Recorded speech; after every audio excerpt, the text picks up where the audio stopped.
Hey there, my name's Drew Brashler, and in this video, I'm gonna be showing you how to get your monitor levels set on your Behringer Flow 8. If you're brand new to my channel, I'm all about helping you feel more confident in your production gear no matter where you're starting from. So let's go ahead and dive in. Now I have my microphone here set on channel 1, so I can talk into this, check, check, check, and I can turn it up and we can start hearing that in our mains. Now I'm going to go ahead and turn that down right now.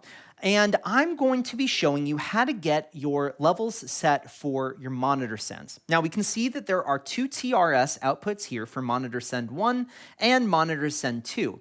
Now you can have two mono outputs here. So if you had two floor wedges, all you would have to do is connect a TRS cable from here into your amplifier for that speaker or into a powered speaker.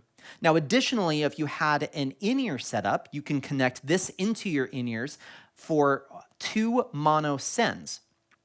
Now, if you wanted to have this as a stereo setup, then what we would need to do is we would need to go and change our configuration of our monitor sends. So we can go ahead and press Menu, we can go over to Outputs, and we can select, and then we're going to go to Monitor Link. So we can rotate this knob until we get to Monitor Link. We can select it, and we can turn that on. Now what we've just done is we have set monitor 1 and monitor 2 to be left and right. So now we have stereo going down our monitor left and right.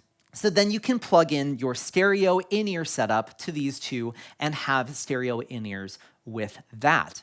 Now, if you had the Flow 8 near you and you wanted to utilize the headphone jack here and utilize our volume for our phones here, we can actually set up our headphone jack to be from the monitors. So if you go to Menu and then we go to Output, over to Phones, we can select Main Pre, Main Post, Monitor Pre, and Monitor Post from this selection here. So we can go ahead and press Monitor Post, and now we have the ability of listening to our monitor via the headphone jack. So if you didn't want to travel with a stereo in-ear setup, you can go ahead and just plug in some in-ears into the phone jack here on the board. Now, if you are using an 1/8" TRS headphone, you would want to make sure that you have an adapter to go to that 1/4" TRS that this mixer is using.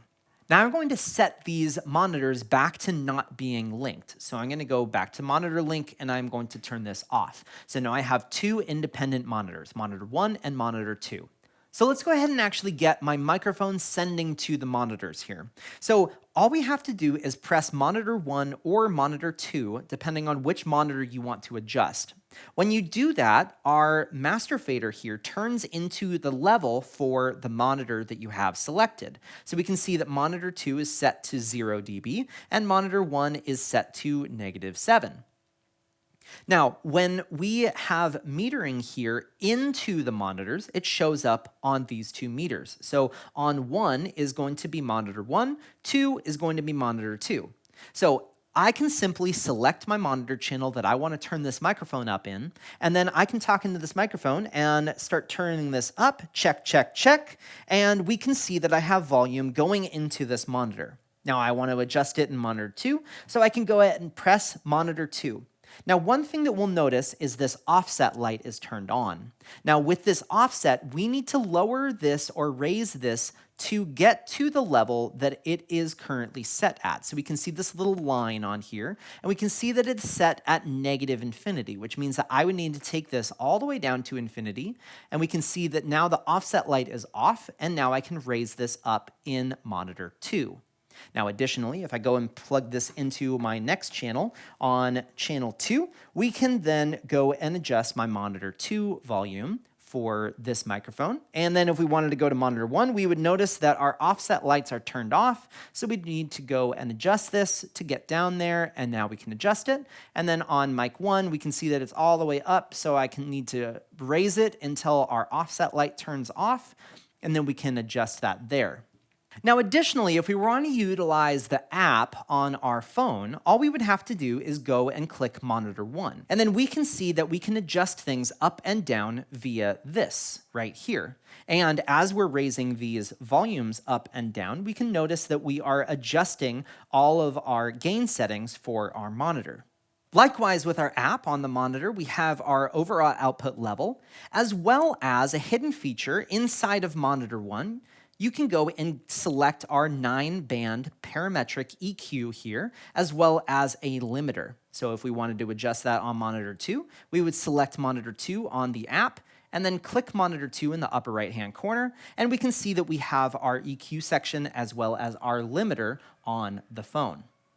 Another thing to mention about the monitor section of our board is if we were wanting to have our USB playback from our computer going to that via the USB connection on the back of this, there's the ability of doing that. So if we go to Menu and go to Output, we can go to Monitor 1 and 2, and we can select this either be from the mix, we can have that be from USB 1 and 2, or we can have that from USB 3 and 4.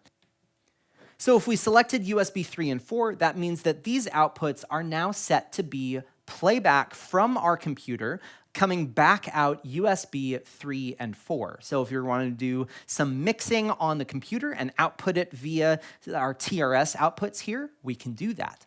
Once you're all finished setting your gain settings on our monitors, we would want to make sure that we swap this back into our main mode. Now, once we're back on main, we'll notice that all 5 of these faders have our offset lights on. So what we need to do is we need to raise and lower these to make sure that we get these back to the levels that they're set to. And so I can just move one of these faders, and on this scribble strip, we will see that it needs to be at -infinity, which is all the way down at the bottom. So all of these are the same. And then we can see when all of our offset lights are off, we can actually go and adjust these levels again in our mains. I hope this video was helpful for you. If you happen to have any questions, feel free to post in the comment section below. Also, if you have any videos that you specifically want me to make on this or any other production products, please put that in the comment section below, as I'm always looking through that to find videos that are going to be helpful for you. If you're not already, make sure to become a subscriber to my channel by hitting that subscribe button. Also, if this or any of the other videos have been helpful for you, consider becoming a member of my channel as a way to say thank you and give back to me. If you haven't already, check out drewbrashler.com. Otherwise, hope you have a great day.